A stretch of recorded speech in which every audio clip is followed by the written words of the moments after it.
데살로전서에는 두 가지 주제가 있습니다. 하나는 데살로니가 성도들과 또 사도의 관계가 회복되는 것입니다. 그리고 다른 하나는 주님의 재림에 대해서 알려주는 것입니다.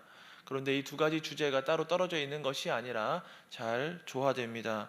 주님의 날을 바라보기 때문에 성도 간의 관계를 잘 회복하고 위로하고 사랑하고 그렇게 다시 오실 주님을 바라보면서 주님 원하시는 삶을 살아가라는 말씀입니다. 바울과 데살로니가 성도들의 관계도 다시 오실 주님을 바라볼 때에 회복될 수 있었습니다. 우리의 관계도 다시 오실 주님을 바라보면서 이루어지기를 소원합니다. 우리의 신앙도 주님의 재림을 바라보면서 성장해야겠습니다. 휴거라는 말을 혹시 들어보셨습니까? 예수님이 재림할 때 구원받은 신자들이 공중으로 끌어올림 받는 것인데 오늘 본문에 관련된 말씀이 나옵니다. 이 휴거라는 단어가 성경 번역에는 사용된 적이 없는데 이 휴거를 설명하는 본문이 4장에 있으니까 그렇게 휴거다 이렇게 말을 하는 겁니다. 오늘 본문이 유일한데 오늘 본문을 통해서 다시 오실 예수님을 기다리며 정신을 차리고 살아가기를 다짐하면 좋겠습니다. 종말과 신앙은 정말 깊은 관련을 맺고 있습니다. 우리가 그냥 일반적으로 살아갈 때에도 마지막이 어떻게 될까, 인생이 어떻게 될까 생각하면 현재를 어떻게 살아가야 하는지 답이 나오게 됩니다. 믿음이 없는 사람들도 종말에 대해서 생각하면서 살아가기 마련입니다. 가요 가운데 옛날 가요에 이러한 가요가 있습니다. 황정자 선생님이 노랫가락 차차차라는 이런 노래를 불렀는데 가사가 이렇습니다. 노세노세 젊어서 노라 늙어지면 못 노나니 화무는 시비롱이요 달도 차면 기운아니라 얼씨구 절씨구 차차차 화란춘성 만화방창 아니노지는 못하리라 차차차 뭐 이런 노래입니다. 한국 사회가 피폐해졌을 때 사람들에게 힘을 주는 노래였는데 이 노래를 잘 들어보면 노래 가운데에도 종말이 있습니다. 화무 11홍이 나오는데 열을 붉은 꽃은 없다라는 말입니다. 사람은 늙으면 죽고 붉은 꽃은 열을 가지 못한다. 그러니까 오늘 여기서 해야 할 일은 좀 더 즐겁게 살아가야 한다라는 노래입니다. 종말론과 삶이 이렇게 연관이 되어 있습니다. 바울이 종말에 대해서 자세하게 가르치는 것도 그렇습니다. 올바른 종말에 대한 가르침을 통해서 데살로니가 교인들의 삶에 대해서 도전하기 위함이었습니다. 사도는 그렇게 예수님 다시 오실 것에 대해서 가르쳐 주면서 성도들의 생활에 대해서 어떻게 살아가는 것이 마땅한지 알려주었습니다. 1절부터 12절이 그런 말씀입니다. 오늘 본문이 크게 두 부분으로 나눠지는데 1절에서 12절 다시 오실 주님을 바라보는 그리스도인의 삶, 그리고 13절에서 18절 주의 재림에 대한 가르침입니다. 1절 말씀 함께 읽어봅시다. 그러므로 형제들아 우리가 끝으로 주 예수 안에서 너희에게 구하고 권면하노니 너희가 마땅히 어떻게 행하며 하나님을 기쁘시게 할 수 있는지를 우리에게 배웠으니 곧 너희가 행하는 바라 더욱 많이 힘쓰라. 신앙은 혼자서 할 수가 없습니다. 혼자서 자라갈 수도 없습니다. 왜냐하면 서로 돌아보고 선행과 또 사랑을 격려해야 하기 때문입니다. 오늘 바울이 권면하는 것과 마찬가지로 이렇게 나오는 교훈들도 모두가 다 혼자서 할 수는 없는 것입니다. 우리는 함께 예배드리는 존재이고 또 함께 살아가는 존재입니다. 우리를 한 몸으로 부르셨기 때문에 함께 살아가게 하셨습니다. 3에서 8절은 거룩함과 성적 부도덕 그리고 그와 관련된 문제를 다루고 있습니다. 오늘날만 성적으로 타락한 시대가 아닙니다. 바울 시대에도 여전히 성적으로 타락했던 시대였습니다. 예나 지금이나 불신 세상은 음란을 적당히 포장해서 합법화하는 것을 볼 수가 있습니다. 과거에는 음란한 문화를 신전 제의까지도 관련시키기도 했습니다. 그리고 노예를 사람 취급하지 않았기 때문에 이 노예에 대해서 성추행을 해도 아무 문제가 되지 않았습니다. 오늘날에는 본래 그렇게 태어났다고 주장하면서 동성애를 조장하기도 하고 인권을 강조하면서 이혼도 하고 그렇게 살아갑니다. 제가 볼 때 많은 경우에는 가늠하기 위해서 이혼하는 것 같습니다.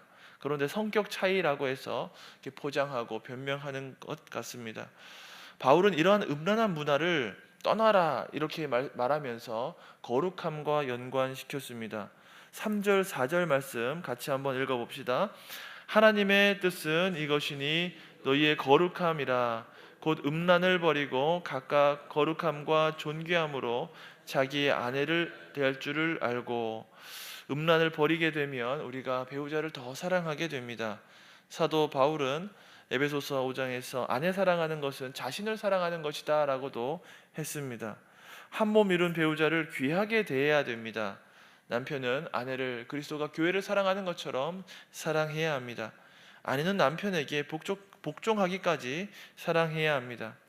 아내를 위해서 아무 대가 없이 빨래와 설거지를 해야 합니다. 작은 것에서부터 그렇게 할 수 있어야 되겠습니다. 예수님이 이 땅에 오셔서 작은 것에서부터 큰 것에 이르기까지 다 사랑해 주셨던 것처럼 그렇게 배우자를 사랑하는 우리가 되어야 됩니다. 아내도 남편을 존중하면서 따라야 합니다. 요즘 시대에는 아내가 결정하면 남편이 따라가고 남편이 실행하는 그런 일들이 많이 있는 것 같습니다. 하지만 부부가 서로 존중하고 또 사랑하고 또 남편의 영적인 권위도 존중해 주어야겠습니다. 9절에서 12절은 형제 사랑과 게으름에 대한 것입니다. 데살로니가 교회에는 종말에 대한 잘못된 믿음이 있었습니다. 그래서 자기 손으로 직접 일하지 않고 형제에게 돈을 빌리면서 대강 살아가는 일이 있었습니다. 그래서 사도가 자기 손으로 일하라고 하면서 일하기 싫으면 먹지도 말라고 그렇게 말했습니다. 11절, 12절 말씀 같이 읽어봅시다. 또 너희에게 명한 것 같이 조용히 자기 일을 하고 너희 손으로 일하기를 힘쓰라. 이는 외인에 대하여 단정히 행하고 또한 아무 궁핍함이 없게 하려 함이라. 여러분 예전에 다미 선교회라고 있었는데 혹시 들어보셨습니까? 한국 교회가 다시 오실 예수님, 재림하실 예수님을 강조하지 않아서 그랬는지 모르지만 이렇게 다미 선교회 같은 이단이 등장했습니다. 다미 선교회는 92년 10월 28일 휴거가 일어날 것이라고 주장했습니다. 그런데 그런 일은 일어나지 않았습니다. 데살로니가 전서 오늘 본문 4장을 근거로 들은 것인데 전혀 다르게 해석한 것입니다. 예수님이 오기 때문에 일할 필요도 없고 또 재산을 모두 팔아서 내놓고 은돈 생활도 하고 그렇게 삶의 모습을 보여주었던 다미 선교회였는데 오늘 본문과는 전혀 다른 삶의 모습을 보여주었습니다. 그들이 정작 중요하게 생각했던 오늘 본문에서는 너희 손으로 일하기를 더욱 힘쓰라고 했습니다. 예수님이 곧 오시기 때문에 게으름을 피워도 되는 것이 아니라 더욱더 열심히 일해야 한다라고 사도가 가르쳐 주었습니다. 예수님이 곧 오시기 때문에 게으름 피울 수 없는 일입니다. 우리 손으로 더욱더 열심히 일해야 합니다. 먹고 사는 문제에 대해서 이렇게 열심히 내야 하고 더 나아가서는 제도적이고도 또 환경적인 영역에 대해서도 관심을 가져야 됩니다. 예수님이 곧 오시기 때문에 정치나 또 환경 오염에 대해서 무관심해야 할 것이 아닙니다. 예수님 오시기 때문에 이런 정치 영역이나 환경 문제에 대해서도 관심을 가져야 합니다. 예술이나 문화에 대해서도 무관심하지 않아야 합니다. 이 시대의 예술과 문화의 영역에서도 그리스도인들이 우리가 열심히 노력해서 하나님께 영광 돌리는 또 미의 영역, 또 질서의 영역을 세워가야 됩니다. 우리 예수님이 곧 오시기 때문에 열심을 내어서 더 잘해야 됩니다. 오늘 본문의 두 번째 부분은 13에서 18절입니다. 이 부분은 예수님의 재림에 대한 중요한 가르침을 담고 있습니다. 데살로니가 성도들은 죽은 자에 대한 바른 믿음이 부족했던 것 같습니다. 죽음을 불신자처럼 바라보았고 소망 없는 자처럼 슬퍼했습니다. 아마도 당시에 만연했던 여러 가지 불신 세상의 관념이 침투했기 때문으로 보입니다. 영지주의자들은 예수님께서 육체로 다시 오심을 부인했습니다. 영은 선하고 육은 악한 것으로 생각했기 때문에 사후의 영적인 세상은 인정했지만 주님이 육체로 다시 오실 것이고 또 우리 육신이 다시 살아난다라는 것을 거부했던 것입니다. 데살로니가 교인들은 예수님이 하늘로부터 다시 오실 것에 대한 가르침을 충분히 이해하지 못했던 것 같습니다. 아마도 예수님이 오실 것이기 때문에 아무도 죽지 아니할 것이다. 예수님 곧 오실 것이다. 죽음을 맛보지 아니할 것이다. 이렇게 생각했던 것 같습니다. 그래서 실제로 교인들이 죽었을 때에 낙심하고 좌절했던 것으로 보입니다. 하지만 바울은 불신자처럼 낙심하고 좌절할 필요가 전혀 없다고 가르쳤습니다. 죽은 자라고 하지 않고 자는 자라고 표현했습니다. 이것은 죽음 이후에 영혼이 자는 것처럼 의식이 없는 것이 아니라 육신으로서 다시 살아날 것을 바라본다라는 의미입니다. 15절에 보니까 바울은 살아있는 자가 자는 자보다 결코 앞서지 못할 것이라고 강조했습니다. 오히려 주 안에 죽은 자들이 더 복된 상태에 있다, 이렇게 말해줍니다.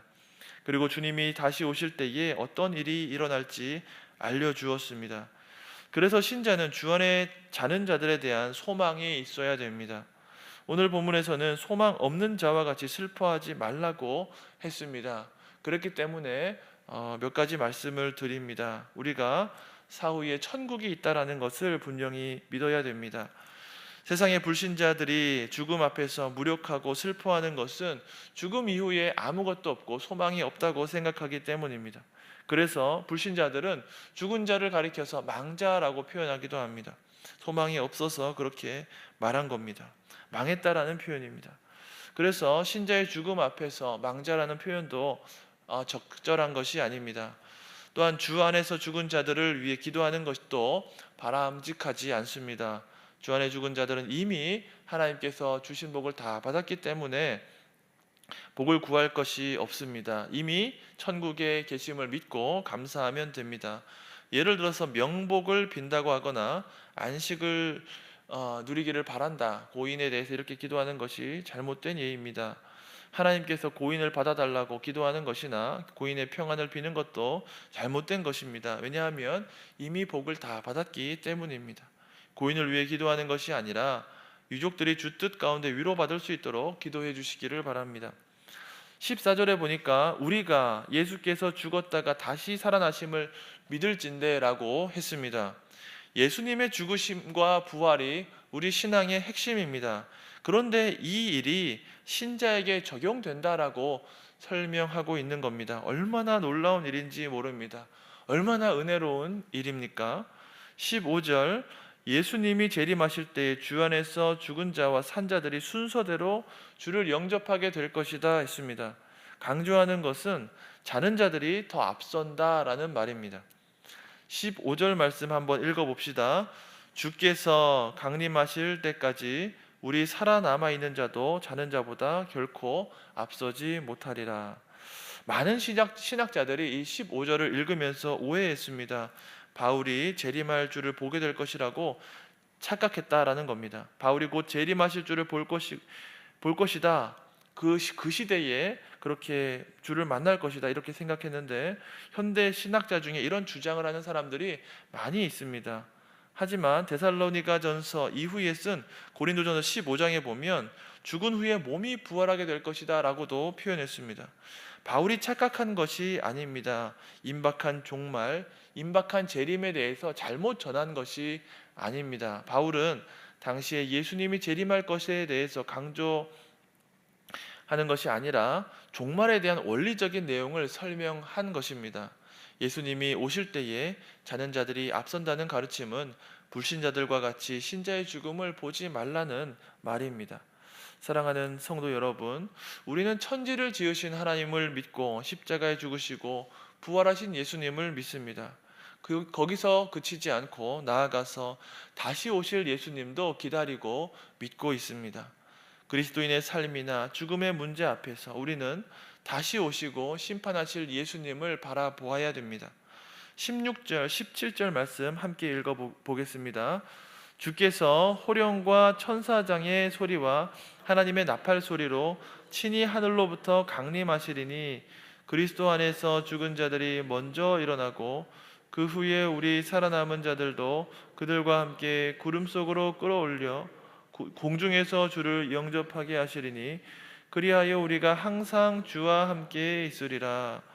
17절에 끌어올려라고 번역된 단어 때문에 휴거라는 말이 생기게 되었습니다. 원래 이 단어의 의미는 잡아채다라는 의미입니다. 구름 속으로 공중으로 잡아채다라는 이 말이 어떤 의미인지에 대해서 오늘날도 많은 견해가 있습니다. 크게 보면 문자적으로 해석할 것인지 아니면 비유적으로 해석할 것인지에 대해서 그렇게 논란이 있습니다. 하지만 저는 우리가 이해하기 어려운 수준의 설명인 것으로 보입니다. 하나님이 다시 오실 때에 새하늘과 새 땅이, 예수님께서 다시 오실 때 새하늘과 새 땅이 이루어질 것이고 이 땅에서도 하늘나라가 이루어지게 될 것입니다. 새롭게 재편되는 하늘과 땅에서 공중과 구름이 어떤 의미를 가지고 있는지 구체적으로는 잘 모르겠습니다. 분명한 것은 우리 예수님 다시 오실 것이고 승리할 것이고 그리고 우리가 그 가운데서 예수님과 함께하는, 하나님과 함께하는 복을 누리게 될 것입니다. 그래서 중요한 말씀이 18절 마지막 말씀입니다. 마지막으로 함께 읽어봅시다. 그러므로 이러한 말로 서로 위로하라. 우리 주님과 함께 살아가는 자의 특징은 함께 권면하고 함께 살아가는 것입니다. 함께 위로하는 것입니다. 신앙생활을 도무지 혼자서 할 수 없는 것입니다. 혼자 설 수 없고 혼자 위로할 수도 없고 서로 격려할 수도 없습니다. 서로 해야 합니다. 내가 알고 내가 믿어도 서로 믿음을 세워주고 믿음의 말을 해주고 서로를 격려해 주시기를 바랍니다. 서로를 위로해 주시기를 바랍니다. 우리 주님이 다시 오심을 바라보시면서 빛의 자녀의 삶을 살아가는 우리 모두가 되기를 주의 이름으로 축원합니다. 아멘. 주기도문 하시겠습니다. 하늘에 계신 우리 아버지, 아버지의 이름을 거룩하게 하시며 아버지의 나라가 오게 하시며 아버지의 뜻이 하늘에서와 같이 땅에서도 이루어지게 하소서. 오늘 우리에게 일용할 양식을 주시고 우리가 우리에게 잘못한 사람을 용서하여 준 것 같이 우리 죄를 용서하여 주시고 우리를 시험에 빠지지 않게 하시고 악에서 구하소서. 나라와 권능과 영광이 영원히 아버지의 것입니다. 아멘.